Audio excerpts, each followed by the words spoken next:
আমি তো আগে বা আসছিলাম না। আমি যখন দুবাই থাকছি 200টা কল আমি একলা গাড়ছি। 6 মাস আমি ওই দুবাই কাজ করলাম। ওই কাহিনী যদি তোরা হনোস, তোরা তো মুইতে দিবি। দুবাইয়ের কল দিয়ে যে পানি বাড়ায় না, তেল বাড়ায়, জানুস কি এটা? কোনো এক কল নাই যে এই কল দিয়ে পানি বাড়ায়। কমসে কম 200 কল গাড়ছি।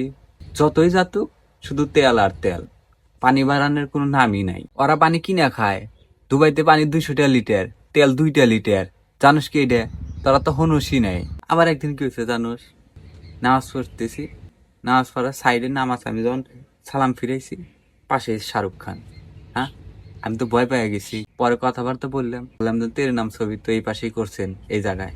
পরে বললো কি জানোস, মসজিদের মধ্যে ধর্মীয় কথা বলবে, এগুলা বলার দরকার নাই, এগুলা সব বাইরে, জানোস। আবার যখন শাহরুখ খান জানলো আমি বাংলাদেশি, কই ওয়াও, বাংলাদেশি মানুষ তো অনেক ভালো, জানোস, এইরকম প্রশংসা করলো। পরে আমাকে তো নিয়ে যাবো রেস্টুরেন্টে খাওয়ানোর জন্য। বললাম না না না না, দরকার নাই ভাই, গুড গুড গুড, বাংলাদেশি, ওকে ওকে। জানোস, দুয়া শেখ রাজের 4টা করে বিয়ে করে, জানোস রে? কাকা হনে বলে গেদা মানুষ কেউ করে বিয়ে? তোমাকে বলে কোন শেখ নিয়ে গেছিল?